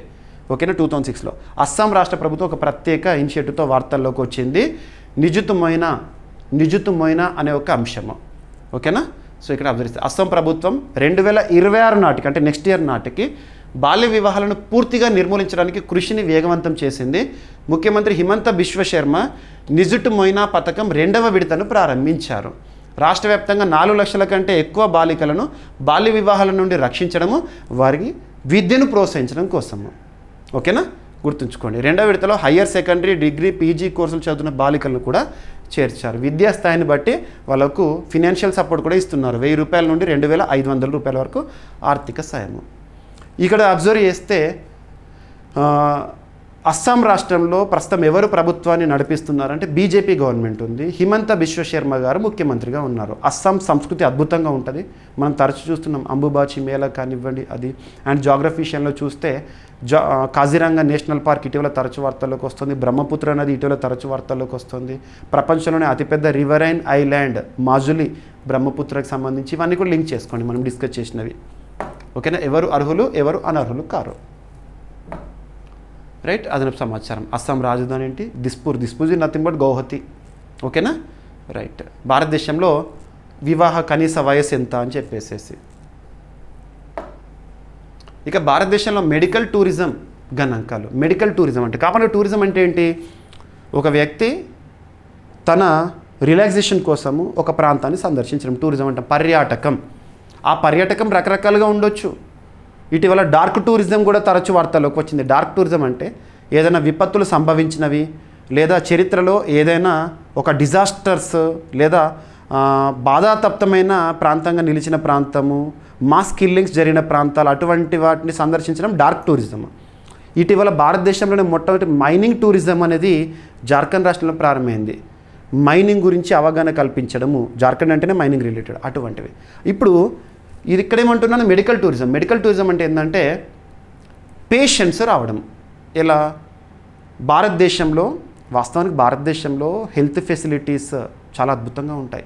చాలామంది విదేశీయులు మన భారతదేశానికి వస్తారు ట్రీట్మెంట్లో భాగంగా. మరి ఏదో ఒక ఎయిల్మెంట్ లేదా ఏదో ఒక డిసీజ్ వల్ల లేదా ఏదైనా సర్జరీ కోసము వివిధ దేశాల నుండి భారతదేశానికి వచ్చి భారతదేశంలో ట్రీట్మెంట్ కోసం రావడం అన్నట్టు. దాన్ని మెడికల్ టూరిజం అంటాము. భారతదేశంలో మెడికల్ టూరిజం అనేది పెరుగుతుంది. ఎందుకంటే మంచి డాక్టర్స్ కానివ్వండి అవైలబిలిటీ వల్ల, హాస్పిటల్స్ కానివ్వండి. 2025 జనవరి నుండి ఏప్రిల్ మధ్య 4 మంత్స్లోనే 1,31,856 విదేశీ పర్యాటకులు వైద్య కారణాలతో భారతదేశాన్ని సందర్శించారు. మెడికల్ టూరిజం హాస్పిటల్స్ కోసం. ఇది మొత్తం విదేశీ పర్యాటకులలో. ఓకేనా, ఫారెన్ టూరిస్ట్ అరైవల్స్లో 4.1% అంట. మెడికల్ 100 మంది టూరిస్టులు వస్తే పర్యాటకులు వస్తే అందులో 4.1 మెడికల్ టూరిజమే. పర్యాటక మంత్రిత్వ శాఖ వారి గణాంకాల ప్రకారం మెడికల్ టూరిజం విభాగంలో గణనీయమైన వృద్ధిని మనం చూపిస్తున్నాము. మెడికల్ టూరిజం అంటే వైద్య చికిత్స కోసం ఒక దేశం నుండి మరొక దేశానికి ప్రయాణించడము. ఇందులో శస్త్రచికిత్సలు, ప్రత్యేక చికిత్సలు, ఆయుర్వేద, వెల్నెస్ థెరపీలు వంటివి ఉంటాయి. తక్కువ ఖర్చు, మంచి నాణ్యత, స్వదేశంలో చికిత్స అందుబాటు అనేది ఇక్కడ కారణము. ఓకేనా, ఇక్కడ అబ్జర్వ్ చేస్తే జనవరి టు ఏప్రిల్ వరకు 1.31 మెడికల్ టూరిస్టర్స్ వచ్చారంట. అండ్ బంగ్లాదేశ్ నుండి ఎంతమంది వచ్చారు ఏ విధంగా అని చెప్పేసేసి 2024 మొత్తంలో ఓకేనా, 2024లో వచ్చిన వాటివి. ఇక్కడ 2025లో ఎంతమంది చూడండి సరిపోతుంది. ఓకేనా, గుర్తుపెట్టుకోండి. 2025లో 4 నెలల్లోనే ఇంతమంది. ఇక 2024లో అత్యధికంగా మెడికల్ టూరిజంలో భాగంగా బంగ్లాదేశ్లో వచ్చారు ఇయర్ మొత్తంలో, గడిచిన సంవత్సరంలో. ఓకేనా, సో ఇక్కడ అబ్జర్వ్ చేస్తే మరి భారతదేశంలో మెడికల్ టూరిజం పెరగడానికి ప్రభుత్వ ప్రయత్నాలు ఏం చేస్తోంది? హీల్ ఇన్ ఇండియా అంటే భారతదేశంలో హీల్ అవ్వడము. హీల్ అంటే ఏంటి? క్యూర్ అవ్వడం అన్నట్టు. ఆరోగ్య మరియు కుటుంబ సంక్షేమ మంత్రిత్వ శాఖ, ministry of health and family welfare, ప్రస్తుతం కన్సర్న్ మినిస్టర్గా జేపీ నడ్డా గారు విధులు నిర్వర్తిస్తున్నారు. ప్రారంభించిన ప్రత్యేక పథకం హీల్ ఇన్ ఇండియా ఏ మంత్రిత్వ శాఖ పరిధిలో అంటారు? ఈ మెడికల్ వీసా, భారతదేశంలో మెడికల్ వీసాని కూడా చాలా విస్తృతం చేశాము.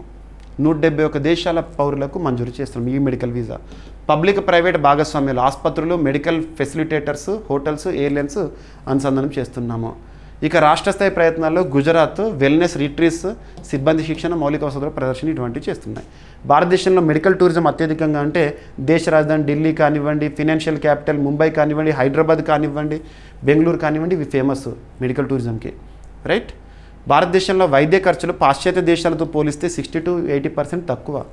ఒకవేళ ఫారిన్ కంట్రీస్లో, వెస్టర్న్ కంట్రీస్కి వెళ్తే ఆస్తులు అమ్ముకోవాలి ఏదైనా సమస్య వచ్చినప్పుడు. భారతదేశంలో వైద్యపరమైన ఖర్చులు అనేవి వాటితో కంపారిజన్ తక్కువ. ఇక ఆయుర్వేద, యోగా, యునాని, సిద్ధ హోమియోపతి, ఆయుష్కి ఇంపార్టెన్స్ ఇస్తుంది భారత ప్రభుత్వము. మన హిస్టారికల్ మెడిసిన్ అలాంటి వాటి వల్ల కూడా పెరుగుతుంది మెడికల్ టూరిజము. రైట్. 2026 నాటికి భారత మెడికల్ టూరిజం మార్కెట్ $13 బిలియన్ దాటే అవకాశం అంట. ఇక భారత్లో డేటా చౌర్యం పెరుగుదల. డేటా చౌర్యం అంటే ఏంటంటే, ఒకటి గుర్తుంచుకోండి, ప్రస్తుతం మనం డిజిటల్ యుగంలో ఉన్నాము. Everything online. మరి ఇటువంటప్పుడు డబ్బుల కంటే కూడా data is the wealth. Data అనేది వెల్త్. మరి అటువంటి డేటా చౌర్యం అనేది జరుగుతున్నాయి, సైబర్ దాడులు జరుగుతున్నాయి, మన డేటాని దొంగిలిస్తున్నారు. దానికి సంబంధించి ఇటీవల విడుదలైన కొన్ని గణాంకాలు, IBM లాంటి సంస్థలు విడుదల చేసిన గణాంకాలు.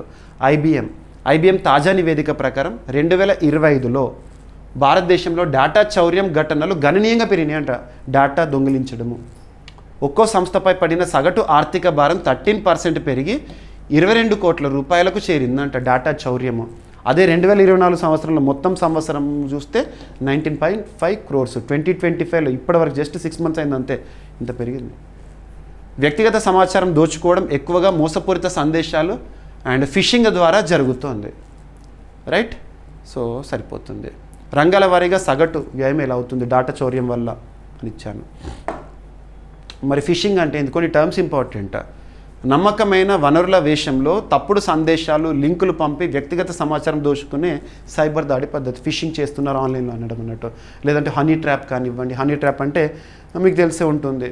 సో ఒకవేళ మేల్ అయితే ఫీమేల్ అకౌంట్ క్రియేట్ చేసి వాళ్ళని ట్రాప్ చేయడం అలాంటివి. రైట్. ఇక CERT-In, Indian computer emergency response team, భారతదేశంలో సైబర్ భద్రతా ముప్పులను పర్యవేక్షించే ఏజెన్సీ. 2024లో గ్లోబల్ సగటు డేటా చౌర్య వ్యయం వచ్చేసి సుమారు $4.88 మిలియన్. కంటిన్యూషన్. భారతదేశంలో సైబర్ నేరాలకి సంబంధించి, సైబర్ క్రైమ్స్, మనం ఆన్లైన్ పైన ఎక్కువగా ఆధారపడుతున్నాం కాబట్టి సైబర్ నేరాలు కూడా పెరుగుతున్నాయి. సైబర్ భద్రత కల్పించడానికి, సైబర్ భద్రత నైపుణ్యాన్ని కల్పించడానికి కూడా ప్రభుత్వం చాలా ఇనిషియేటివ్స్ ఇటీవల కాలం తీసుకుంటుంది. ఇక్కడ అబ్జర్వ్ చేస్తే ఆన్లైన్లో మోసాలు. ఉదాహరణకి ఏదో ఒక అన్నోన్ నెంబర్ నుండి మనకు ఒక స్పామ్ కాల్ వస్తుంది. కంగ్రాచులేషన్స్, మీరు ఒక 10 లక్షల రూపాయలు గెలుచుకున్నారు, మీరు పలానా ప్రోగ్రాంలో భాగంగా అని చెప్పేసి, అవి మనకు కూడా గుర్తుండవు, చెప్పేసేసి ఈ 10 లక్షలు మీరు పొందాలంటే ₹1,00,000 మాకు కట్టండి, ప్రాసెస్ బిగిన్ చేసేసి 10 లక్షలు ప్లస్ 1 lakh మీకు ఇచ్చేస్తామని చెప్తారు. ఖతం అయిపోయింది. ఓటీపీ నెంబర్ చెప్పేస్తారు, క్లోజ్ అయిపోతుంది. ఇటువంటి చాలా జరిగినాయి. ఇప్పుడు కొంత అవేర్నెస్ వస్తుంది.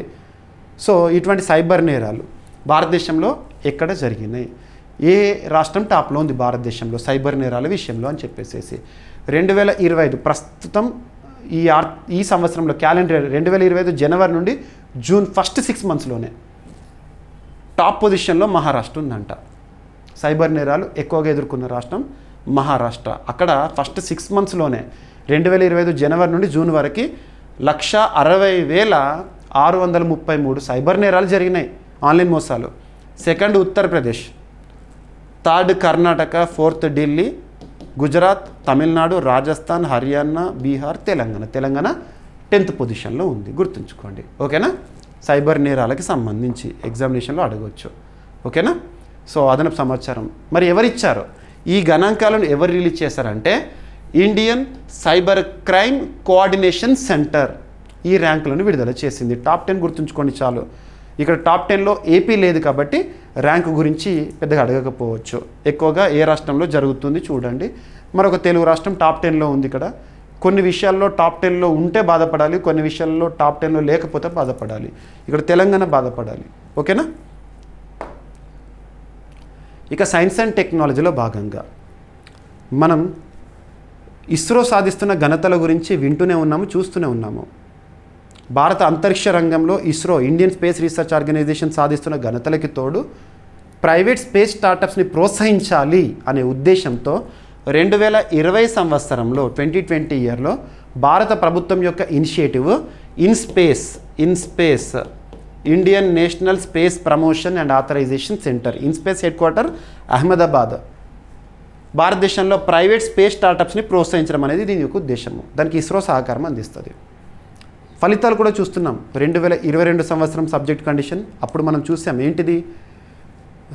స్కైరూట్ ఏరోస్పేస్ ఒక ప్రైవేట్ స్పేస్ స్టార్టప్ హైదరాబాద్ కేంద్రం పనిచేసిన సంస్థ భారతదేశంలో మొట్టమొదటి ప్రైవేట్ రాకెట్ ప్రయోగాన్ని విజయవంతంగా నిర్వహించింది. ప్రారంభ్ అనే ఒక మిషన్, విక్రమ్ ఎస్ అనే ఒక రాకెట్, విక్రమ్ సారాభాయ్ గారి పేరు మీద. సో అదే సంస్థ స్కైరూట్ ఏరోస్పేస్ హైదరాబాద్ కేంద్రం పనిచేసిన స్కైరూట్ ఏరోస్పేస్ విక్రమ్ 1 రాకెట్ 3వ దశ పరీక్షని విజయవంతంగా నిర్వహించిందంట. అది ఇక్కడ వార్తల్లోకి వచ్చింది.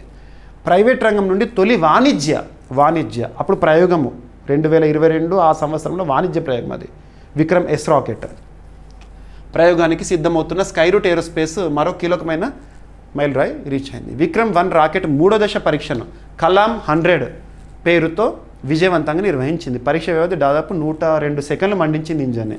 సో గుడ్ అది. ఓకేనా? సరిపోతుంది. ఇక స్కైరూట్ ఏరోస్పేస్ హైదరాబాద్ కేంద్రం పనిచేసిన ప్రైవేట్ అంతరిక్ష పరిశోధన చేసే సంస్థ 2018లో ఏర్పడింది. Vikram series rockets Chandrayaan project పితామహుడు డాక్టర్ విక్రమ్ సారాభాయ్ గౌరవార్థం. రైట్? సరిపోతుంది. ఇక పథకాల గురించి మనం అబ్జర్వ్ చేస్తే పిఎం ఉజ్వల యోజన 2025-26 ఆర్థిక సంవత్సరానికి బెనిఫిట్స్ కోసం, సబ్సిడీ కోసం కేంద్ర క్యాబినెట్ ఎంత మొత్తం నిధులను మంజూరు చేసింది అంటే 12,000 కోట్ల రూపాయలు సబ్సిడీ కోసం. ఎల్పిజి సిలిండర్స్ మనం చూస్తూ ఉంటాము. నిన్నటి క్లాస్లో కూడా చెప్పాను మీకు, పహల్ స్కీమ్ అని చెప్పేసి. దాని కొనసాగింపు అర్థం చేసుకోవచ్చు. ఉజ్వల యోజన మనకు ఎల్పిజి సిలిండర్లను మనం పొందుతూ ఉంటాం కదా.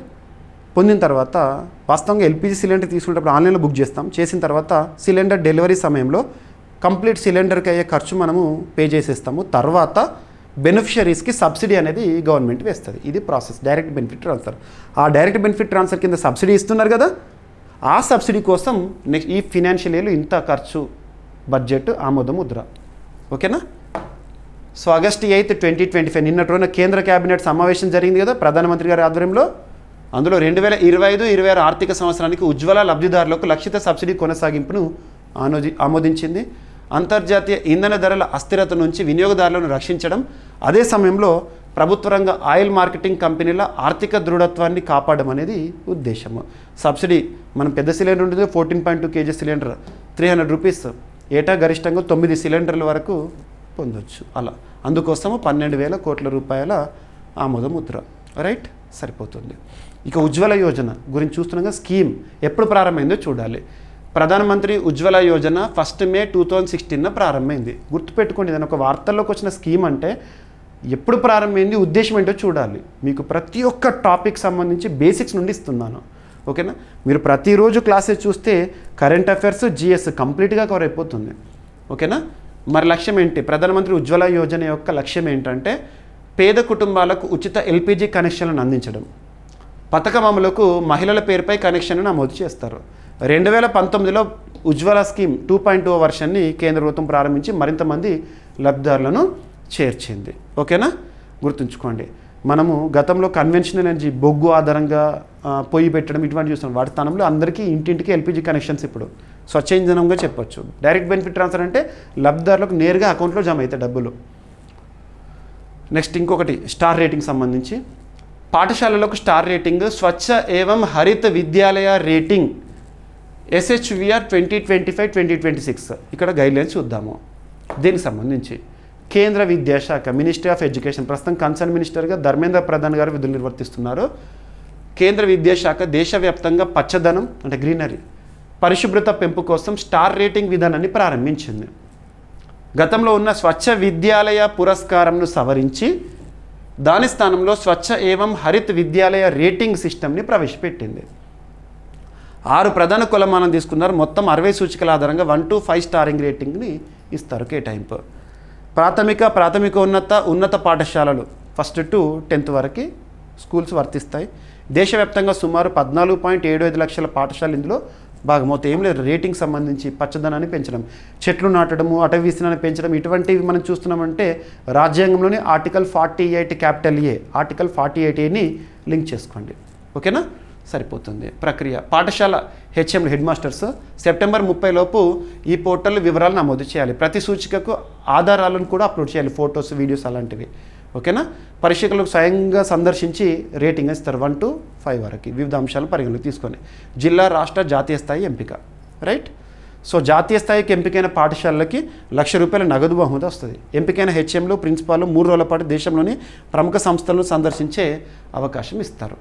రైట్. మరి 6 ప్రధాన కొలమానాల కింద ముఖ్య సూచికలు అనే కదా, 6 ప్రధాన కొలమానాల కింద ముఖ్య సూచికలు ఇవి. రైట్.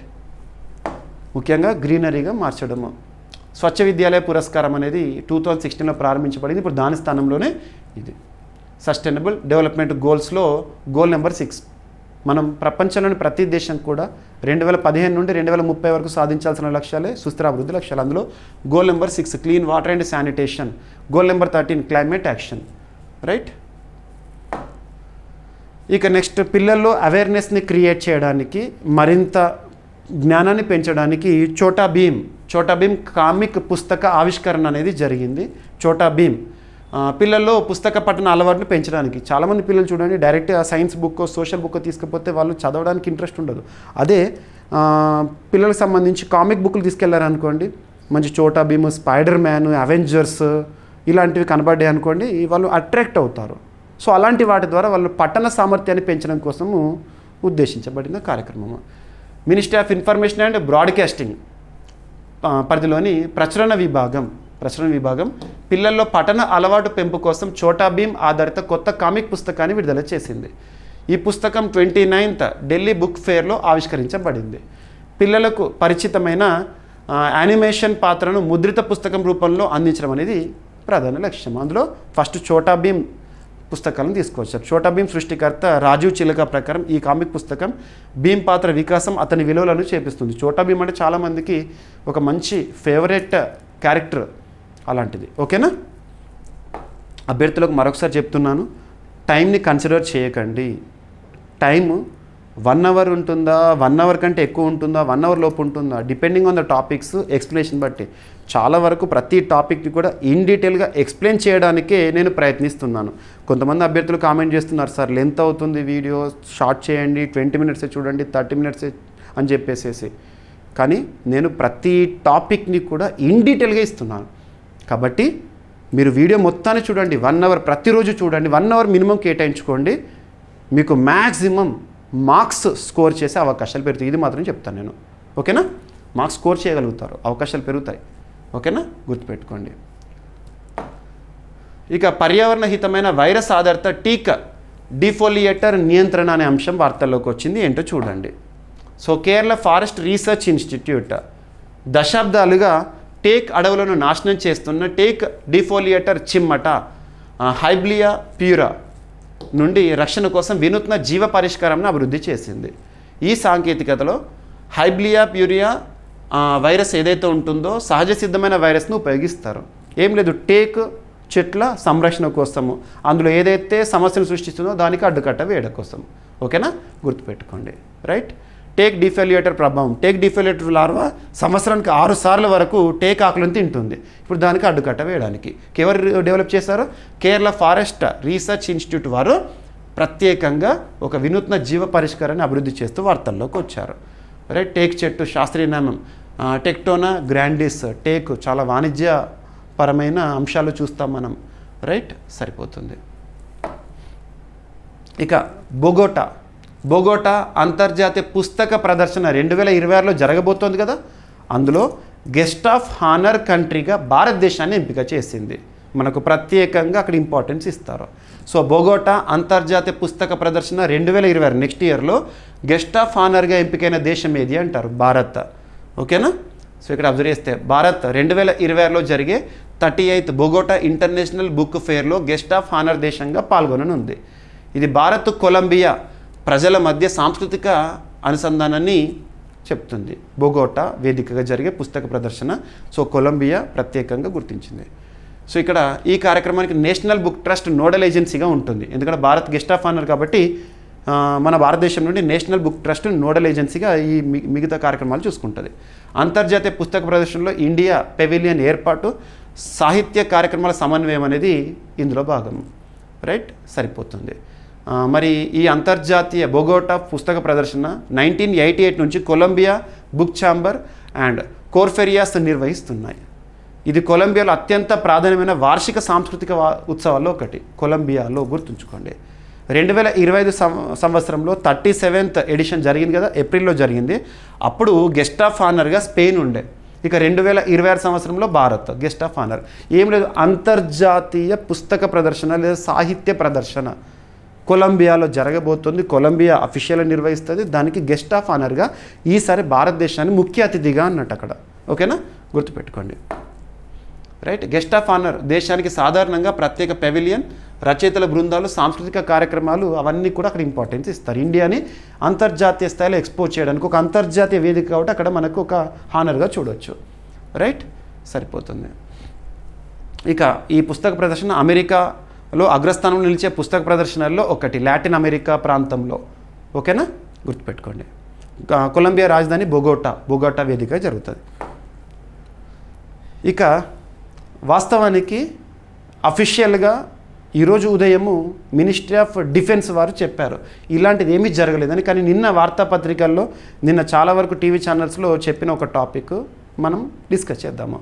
అదేంటంటే పోసిడాన్ 8I మనకు రష్యన్ రంగానికి సంబంధించి వివిధ దేశాల నుండి వివిధ యుద్ధ విమానాలను కానీ, నిఘా విమానాలను కానీ, డ్రోన్లను కానీ ఇంపోర్ట్ చేసుకుంటాం కదా. అలా పోసిడాన్ 8I అనేది నిఘా విమానం ఏ దేశం నుండి మనం దిగుమతి చేసుకుంటున్నామంటే అమెరికా నుండి. పోసిడాన్ 8I నిఘా విమానాల ఒప్పందం భారతదేశం ఏ దేశంతో? అమెరికా. ఇప్పటికే భారతదేశ అమ్ముల పొదిలో మన ఇండియన్ నేవీ, త్రివిధ దళాల్లో ఒకటి ఇండియన్ నేవీ కదా, ఇండియన్ నేవీలో పోసిడాన్ 8I సేవలు అందిస్తున్నాయి, దాదాపు 16. మరి అటువంటి ఈ పోసిడాన్ 8I ప్రత్యేకత ఏంటంటే నిఘా వేస్తుంది. మనకు ఇండియా ఇస్ పెనిన్సులా కదా, ఈ తీర ప్రాంతం మొత్తంలో కూడా నిఘా వేస్తుంది. మరి అటువంటిది ఇంకా పోసిడాన్ 8I నిఘా విమానాల విషయంలో ఇంకో ఒప్పందం అనేది కొనసాగుతుంది అమెరికాతో. ఇక్కడ ఒప్పందం పర్పస్ ఏంటంటే భారతదేశం నుండి కొన్ని ముడి సరుకులను అమెరికాకు పంపడం, అక్కడ తయారు చేయడం, ఇక నిఘా విమానాన్ని ఇండియాకి తీసుకురావడము. ఇప్పుడు అమెరికా భారత్ పైన సుంకాలను విపరీతంగా పెంచుతుంది కదా. సో భారం పెరుగుతోంది అని చెప్పేసి అమెరికాకు ఒక కౌంటర్గా ఇండియా పోసిడాన్ 8I ఈ నిఘా విమానాల డీల్ని తాత్కాలికంగా రద్దు చేసిందని చెప్పేసి నిన్నటి రోజున మన వార్తాపత్రికల్లో చూసాము, బ్రేకింగ్ న్యూస్లో చూసాము, టీవీ ఛానల్స్లో చూసాము. కానీ రక్షణ మంత్రిత్వ శాఖ వారు ఈరోజు ఇచ్చిన అఫీషియల్ స్టేట్మెంట్ ఏంటంటే అటువంటిది ఏం సస్పెండ్ చేయలేదు, చర్చలు జరుగుతాయి. ఏ పరిస్థితి ఉన్నా తాత్కాలిక పరిస్థితులు. దాని విషయంలో భారతదేశం సార్వభౌమ దేశం కాబట్టి ఎలాంటి నిర్ణయం తీసుకోవాలన్నా, వాణిజ్య సంబంధ నిర్ణయాలు తీసుకోవాలన్నా భారతదేశానికి సంపూర్ణంగా అధికారం ఉంటుంది. ఏదో అమెరికా చెప్తేనో లేకపోతే వేరే ఏదో దేశం చెప్తేనో మనం వినే రకం కాదు.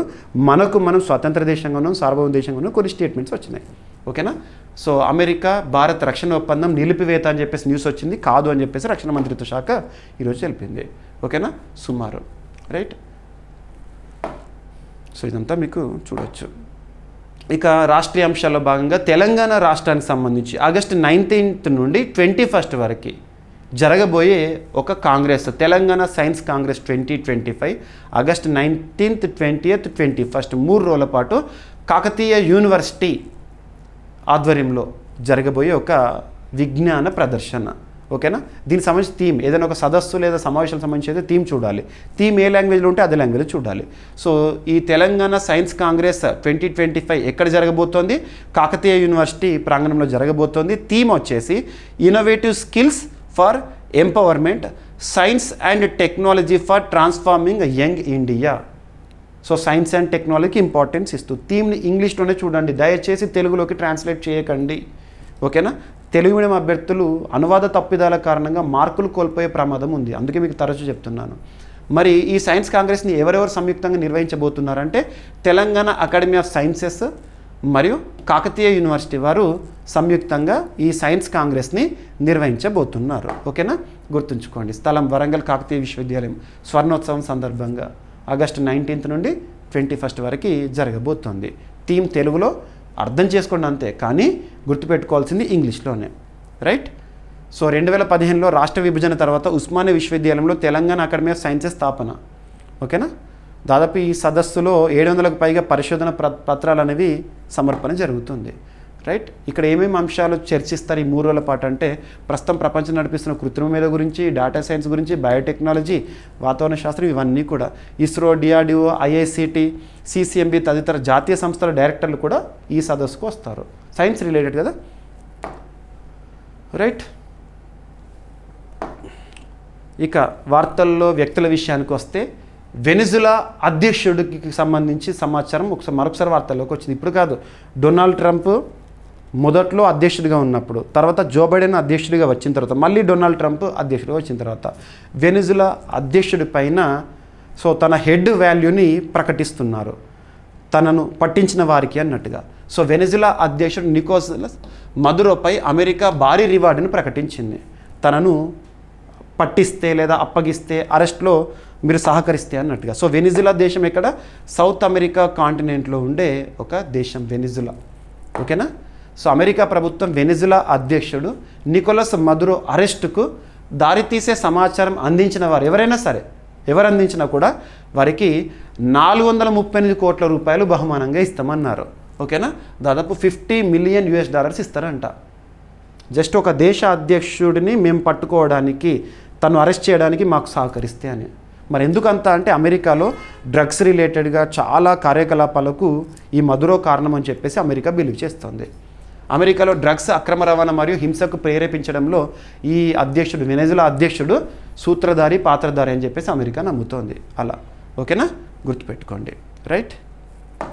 పేరు గుర్తుంచుకోండి చాలు. ఇక వెనిజులా అతిపెద్ద నిర్ధారిత చమురు నిల్వలు ఉన్న దేశము, గుర్తుపెట్టుకోండి. రైట్? ఇక ఈరోజు ప్రశ్న, ఇటీవల వార్తల్లో నిలిచిన బిత్రా ద్వీపం, బిత్రా ఐలాండ్ ఎక్కడ ఉంది లొకేషను? ఈ ద్వీపం ఎందుకు వార్తల్లోకి వచ్చింది? పర్పస్ ఏంటి? అసలు ఎందుకు డిస్కస్ చేసాం మనం ఈ టాపిక్ని? రైట్? ఇక ఈరోజు టాపిక్స్ని మనం క్విక్ రివిజన్ చేస్తే, ప్రపంచంలోనే మొట్టమొదటి ప్రణాళికాబద్ధ వలస తువాలు దేశం నుండి ఆస్ట్రేలియాకి. ఇక్కడ కాన్సెప్ట్ అర్థం చేసుకోండి. నెక్స్ట్ గ్రేట్ బ్యారియర్ రీఫ్ గురించి చూసాము. నెక్స్ట్ WTOకి కంప్లైంట్ చేసిన ఏ దేశము? బ్రెజిల్, అమెరికా పైన. అండ్ భారతదేశ పౌరసత్వాన్ని వదులుకున్న భారతీయులు ఎంతమంది అని గణాంకాలు. మెరైట్ అనే ఒక ఇనిషియేటివ్కి కేంద్ర క్యాబినెట్ ఆమోదముద్ర వేసింది నిన్నట్లోనే జరిగిన క్యాబినెట్ మీటింగ్లో. అండ్ ICMR షైన్ అనే ఒక అంశంతో వార్తల్లోకి వచ్చింది ఆగస్టు 8, 2025 రోజున. అండ్ సో విద్యార్థుల్లో మానసిక ఒత్తిడిని తగ్గించడం, ఆత్మహత్యల నివారణ కోసం ఏర్పాటైన టాస్క్ ఫోర్సు, అందులో భాగంగా నెక్స్ట్ ఫర్దర్ ఇష్యూస్, జాతీయ టాస్క్ ఫోర్స్ వెబ్సైట్ ప్రారంభము. అండ్ పూర్తి స్వదేశీ పరిజ్ఞానంతో తయారైన medium machine gun Lokesh machines Hyderabad కేంద్రం పనిచేసిన సంస్థ ఎవరు సహకారం అందించారో, ఉద్దేశం ఏంటి? అండ్ బాల్య వివాహాలను అడ్డుకట్ట వేయడానికి, బాలికా విద్యను ప్రోత్సహించడానికి అస్సాం రాష్ట్ర ప్రభుత్వం నిజమైన 2.0 స్కీమ్ అనేది వార్తల్లోకి వచ్చింది అస్సాం. అండ్ భారతదేశంలో మెడికల్ టూరిజం గణాంకాలు ఎలా ఉన్నాయి మొదటి 4 నెలల్లో ఈ సంవత్సరంలో. అండ్ భారత్లో డేటా చౌర్యం పెరుగుదల అవుతోందని చెప్పేసి IBM సంస్థ ఇచ్చిన గణాంకాలు. అండ్ భారతదేశంలో సైబర్ క్రైమ్ దాడులను అత్యధికంగా ఎదుర్కొంటున్న రాష్ట్రం ఏంటి? మహారాష్ట్ర. టాప్ 10 స్టేట్స్ ఏంటి? అండ్ విక్రమ్ 1 రాకెట్ 3వ దశ పరీక్ష విజయవంతం అని చెప్పేసి Skyroot aerospace. And PM Ujjwala Yojana సంబంధించి సబ్సిడీలో భాగంగా ఈ ఆర్థిక సంవత్సరానికి సబ్సిడీ కోసం ఉద్దేశించి 12,000 కోట్ల రూపాయలకు ఆమోదముద్ర వేసింది కేంద్ర క్యాబినెట్. అండ్ పాఠశాలలకు స్టార్ రేటింగ్ సంబంధించి స్వచ్ఛ ఏవం హరిత్ విద్యాలయ రేటింగ్ అనే అంశము ప్రారంభం దేని స్థానంలో, ఉద్దేశం ఏంటి? అండ్ చోటా భీమ్ కామిక్ పుస్తక ప్రదర్శన మరియు కామిక్ పుస్తకాలను ప్రోత్సహించే అంశం అనేది వార్తల్లోకి వచ్చింది. అండ్ టేక్ చెట్లలో ప్రత్యేకంగా సమస్యను చూపిస్తున్న అంశం పైన ఒక నియంత్రణ చర్య కేరళకి సంబంధించి వార్తల్లోకి వచ్చింది. అండ్ బొగోటా అంతర్జాతీయ పుస్తక ప్రదర్శన 2026 సంవత్సరానికి గాను గెస్ట్ ఆఫ్ ఆనర్గా భారతదేశాన్ని ఎంపిక చేసుకున్నారు కొలంబియాలో. అండ్ అమెరికా భారత్ రక్షణ ఒప్పందానికి సంబంధించి పొసిడాన్ 8 నిఘా విమానాలు వార్తల్లోకి వచ్చినాయి. Telangana science Congress 2025 schedule theme ఏంటి, ఎవరు నిర్వహిస్తున్నారు? వెనెజులా అధ్యక్షుడు నికోలస్ మదురోపై అమెరికా భారీ రివార్డును ప్రకటించింది. తన అరెస్టుకు దారితీసే సమాచారం అందించిన వారికి భారీ రివార్డు ఇస్తామని చెప్పేసేసి. ఇక ఈరోజు ప్రశ్న, ప్రతి ఒక్కరి సమాధానం ఇవ్వండి. ఇటీవల వార్తల్లో నిలిచిన బిత్రా ద్వీపం ఎక్కడ ఉంది? ఈ ద్వీపం ఎందుకు వార్తల్లోకి వచ్చింది? సో ఈజీ ఆన్సర్ మనం ఆల్రెడీ డిస్కస్ చేసాం మన డైలీ కరెంట్ అఫైర్స్ వీడియోలో. సో ఇవి ఫ్రెండ్స్ ఈరోజు వార్తల్లో నిలిచిన అంశాలు. ఏమైనా మిస్లేనియస్ టాపిక్స్ ఉన్నాయనుకోండి, నో నీడ్ టు వర్రీ. రేపటి క్లాస్లో జోడించి మళ్ళీ డిస్కస్ చేద్దాం, మళ్ళీ కలుద్దాం. Thank you.